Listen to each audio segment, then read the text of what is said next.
Hello, friends, and welcome to the PrepWell podcast. I'm your host, Phil Black. And if you have an 8th, 9th, or 10th grader with big aspirations, like the Ivy League, or military service academies like West Point, ROTC, or athletic scholarships, boom, you've come to the right place. My specialty, my superpower, if you will, is preparing families for these competitive programs. I'll teach you what your child should do, when they should do it, and how you can help. So stick around and prepare to out-prepare. Hello, friends, and welcome back to the PrepWell podcast. In today's episode, I want to make sure you're aware that registration for the SAT is now open. And if your child hasn't registered yet, please do so, like now. And we'll talk about how many tests to register for here in a minute, but I would get the ball rolling by logging into the College Board website as you're listening to this podcast, unless you're driving, of course. Now, for you ACT takers, registration has not opened quite yet, as far as I know, in the last 5 minutes. But I highly recommend going to the ACT website, if you haven't yet, and entering your email and phone number so that you'll be alerted immediately when registration does open. The reason I'm bringing this up is because even I missed when registration opened for the SAT by a few days and got burned. And I'm in the business with a child who needs to take the SAT this fall. For weeks, I checked the SAT website daily to see when registration would open up for my son's sake and to keep all of you informed. And due to some cross-country travel, I missed checking for a few days and boom, lo and behold, it opened up. And as we searched for a test center for the August 28th SAT, the closest one we could find was over 60 minutes away. So without much choice, we registered for it and several backup dates. Now, 60 minutes isn't the end of the world, but it's not great. It's not ideal. It adds a certain amount of stress and extra variables to the day that we'd rather not have, but it's doable. If it starts to get much further away than 60 minutes, then it really starts to be disruptive. So please take the time now to secure your dates. And again, if you're taking the ACT, make sure you're signed up to get the alerts so that you're ready to go when it opens up. I would also be ready with your child's username and password, because you as the parent usually end up going through the registration process because you have to pay for it with a credit card. So I would have my child's credentials at the ready when you get that alert. Now let's review when to take the SAT and how many backup dates to register for. I'll start with my own personal experience based on my own children, as well as the stories that I've heard from hundreds of other students, including my online PrepWell students and all of my private mentoring students. I registered my own son, who's a rising junior, for the August 28th SAT, along with 3 additional backup test dates. Yes, that's a primary test date, August 28th, and 3 backup dates, October, November, December. You may be wondering whether that's really necessary, 3 backup dates, or am I just going overboard? Well, that's going to be up to you to decide, but here's my rationale. If you've been listening to this podcast for any number of weeks or months, you know my first inclination is to always get things done early, before the masses, to get out in front, to over-prepare. So yes, I tend to go overboard on such things. Guilty as charged. And I won't be apologetic about this type of mindset. I think it's actually a worthwhile life strategy in most cases. And this inclination is born out of 1, having a lot of personal success implementing this early always strategy across 3 decades of my life. And number 2, seeing a lot of students who wait, procrastinate, and get burned, sometimes badly. The most recent and obvious example was when students waited to take the SAT or ACT until the spring of their junior year in 2020, and then got hit by COVID-19 and were not able to take the test. That had massive implications for many students. And for the students who got it done early, like all of my private PrepWell students, including my own 2 sons, they found themselves with a massive advantage. And I have countless examples of such stories. So yes, I advise all of my PrepWell students who work with me online or privately to shoot for an early SAT or ACT. I'm talking specifically about rising juniors in this case, students who will start junior year in the fall. And here's why. Number 1, no matter how busy you think you are right now in the summer. It will never compare to how busy you will be in the middle of junior year.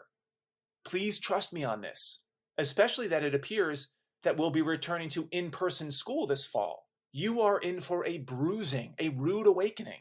I know it's been a long time, and you probably don't remember what all day, every day in-person school means.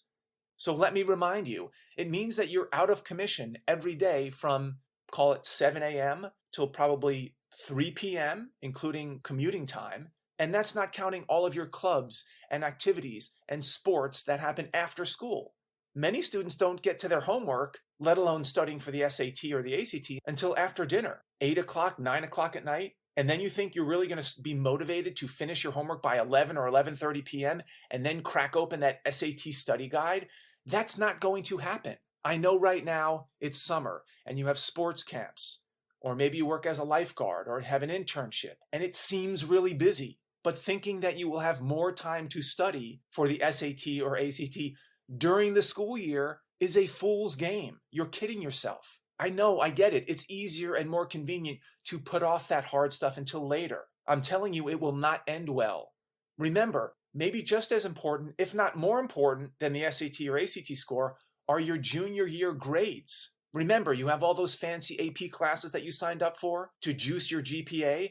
Those classes require a lot of work and homework. And by the way, you will need recommendations from teachers in those AP classes, so you need to perform well.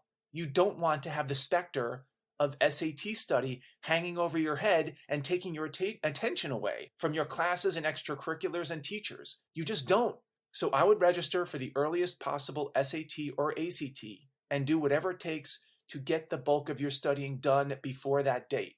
Again, you will never, over the next 12 months, with very, very few exceptions, have more time than you have to study right now. Please take advantage of it.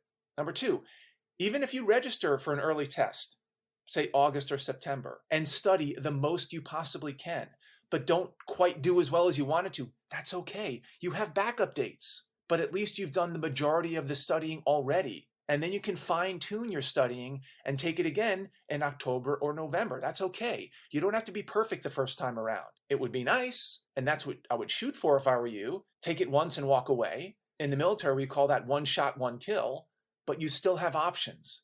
At least you're not starting from scratch in September or October. You've gotten the bulk of your studying done during the summer. Number three, if you're nervous that you won't be ready in time for an August or September test, so you don't register, guess what's going to happen? You just bought yourself 2 more months of procrastination because now there's no pressure. You now put off the idea of studying for a few months because you have a few more months of flexibility. That's human nature. Even if you do it subconsciously, you've got to hold your feet to the fire and prepare for it. Now, stop putting off the inevitable. Number 4, why register for 3 backups? That seems a little excessive maybe. Well, here are a few reasons that I have personal experience with. Number 1, you get sick. Number 2, we face another worldwide pandemic. Number 3, you misbubble your scoring sheet. Number 4, there's a technical issue or glitch at the test center. Number 5, someone pulls a fire alarm at the test center and it gets canceled. Number 6, you have a terrible day on test day and you want to cancel your score. Number 7, there's a death in the family a day or 2 before your scheduled exam.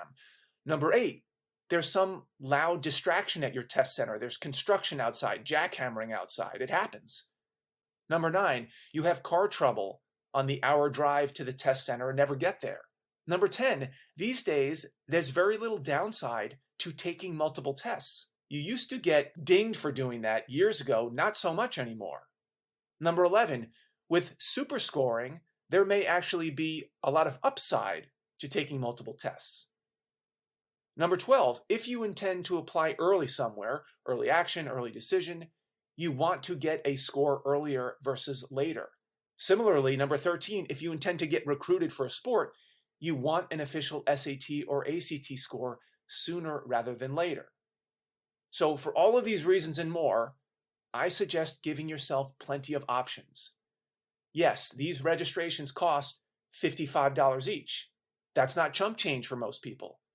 And it may be a pain in the neck to get refunds if you don't wind up taking all those backup tests. But believe me, if you score so well on one of those first few tests to where you have to eat the $55 registration fee for the backup test you didn't have to take, that's going to be the best $55 you ever spend. And if the registration fees are a financial burden, then you should be eligible for a fee waiver anyway. So in an abundance of caution, and to give yourself the most opportunities for success with very little downside, please register for multiple backup dates. That's all I've got for you today, folks. Thank you for tuning in. I hope this was helpful. If you know a parent with an 8th grader, 9th grader, 10th grader, especially a rising junior, that might find this episode helpful, please share it with them. You can do that by finding that small box with the tiny arrow pointing up. That's the share button. Click that button, text your friends a link to this episode. If you have questions, comments, or an idea for an upcoming episode, please reach out to me. You can do that by email. You can DM me on Instagram. Check out our blog or Facebook. Connect with me on LinkedIn. I would love to hear from you.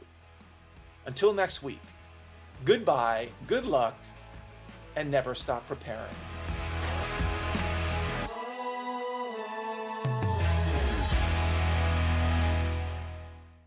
This podcast is brought to you by PrepWell Academy.